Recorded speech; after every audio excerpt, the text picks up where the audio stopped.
qui a dit qu'il ne se passait rien dans le Kreisbray? C'est ici que nous poserons nos caméras dans Itinéraire Bretagne cette semaine du côté de Rostrenain. Et nous parlerons sport aujourd'hui, pas football, même si les clubs de la région sont florissants et soutiennent évidemment l'en avant de Guingamp. Non, aujourd'hui nous parlerons badminton. Il y a un match actuellement qui oppose Rostrenain à Lanester.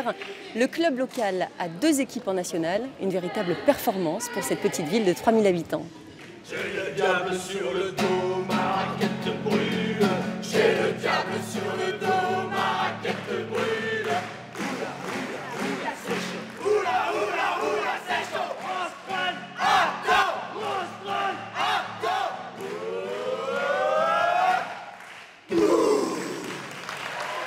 Le club de Rostrenain ne passe pas inaperçu. Ce soir-là, l'équipe 1 joue contre Aisanville. Grégor Dunikowski. Leader invaincu au classement, un gros morceau pour les costarmoricains fraîchement promus. Il y a joué fait. À l'origine du club, une envie de quelques Rostrenois de jouer au badminton pour se détendre.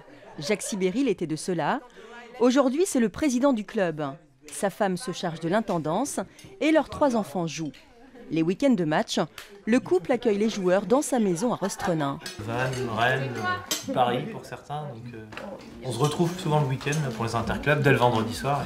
Et on dort tous là, donc c'est un peu l'auberge espagnole ici.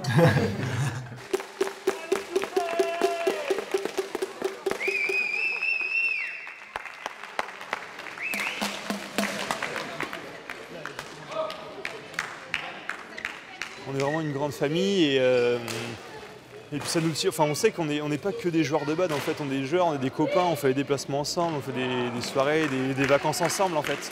Et c'est ça qui nous pousse de liens peut-être. Et du coup, ça nous permet de nous surpasser. Et puis là, les matchs qu'on voit là, c'est pas juste des matchs où on a envie qu'ils gagnent. C'est les copains, les copines qui jouent et ouais, il y a de l'émotion quoi. Jugé Marc, super. Excellent les gars, super votre 3e coup là. Sur le terrain, les Rostrenois donneront tout, mais n'arriveront pas à faire peur à leurs adversaires.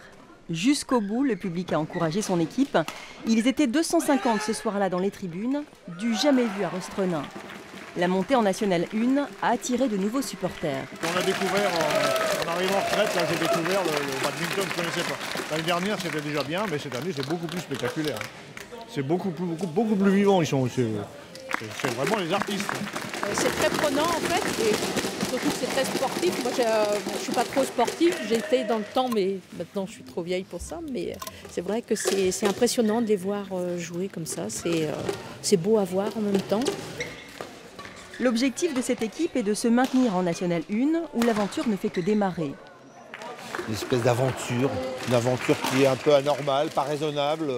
Et on la vit jusqu'au bout, puis après on pourra dire putain on y était quoi. On a fait un truc à Rostrenain, puis on est fiers parce que le pays est content de nous aussi. On montre qu'ici aussi on peut faire de l'excellence. C'est pas parce qu'on est un petit bled de 3000 habitants quoi. Reste que les finances devront suivre. En National 1, les déplacements sont plus longs, ils coûtent plus cher.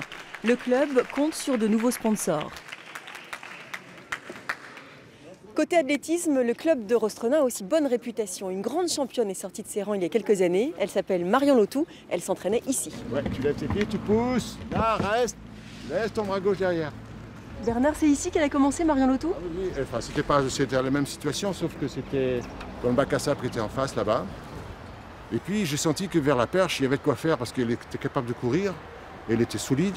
Et puis dès qu'on a commencé à travailler ça, j'ai senti que c'était ça son truc. Et depuis, son entraîneur suit sa carrière de près.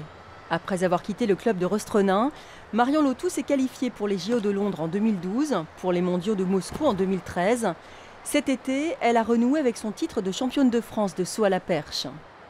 Je trouve ça quand même assez étonnant parce que c'est vrai que c'est vraiment une petite ville, on n'a pas grand-chose comme matériel, on a juste 120 mètres et un bac à sable. Donc c'est plutôt étonnant, mais on a quand même un bon coach, en fait. C'est ça qui nous apprend de bonnes choses. Ça manque de rythme, faut que ça tourne. Mais il a des bonnes techniques, des bonnes bases. Il nous transmet aussi un peu sa passion. Laurine étudie à Rennes. Elle revient tous les week-ends pour s'entraîner à Rostrenain. Elle a fini 13e en saut en hauteur au championnat de France l'an dernier.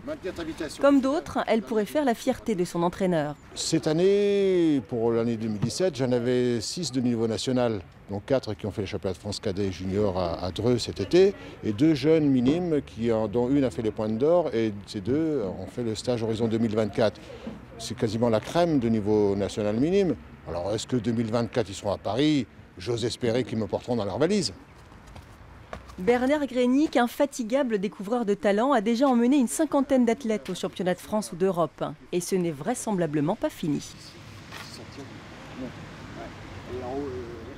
Et dans le centre-Bretagne, on peut aussi pratiquer des sports nautiques. Nous sommes au bord du lac de Glomel, à 60 km de la mer.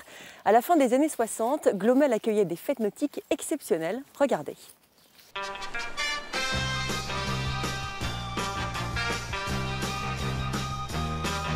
Nous sommes en 1967, en plein été.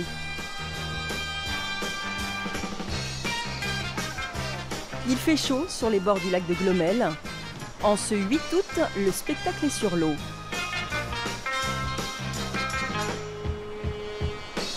Les habitants du Kreis Breizh ne ratent pas une édition des fêtes nautiques sur le lac.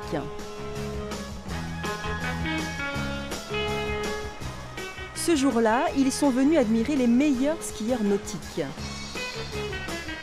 Parmi eux, Jean-Marie Muller, sacré champion du monde de figure aux États-Unis en 1961.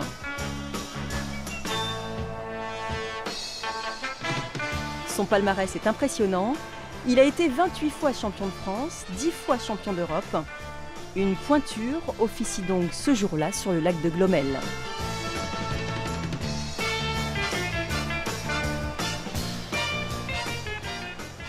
Ces fêtes nautiques n'existent plus, mais le lac de Glomel, aussi appelé l'étang du Coron, accueille des baigneurs et des kayakistes l'été.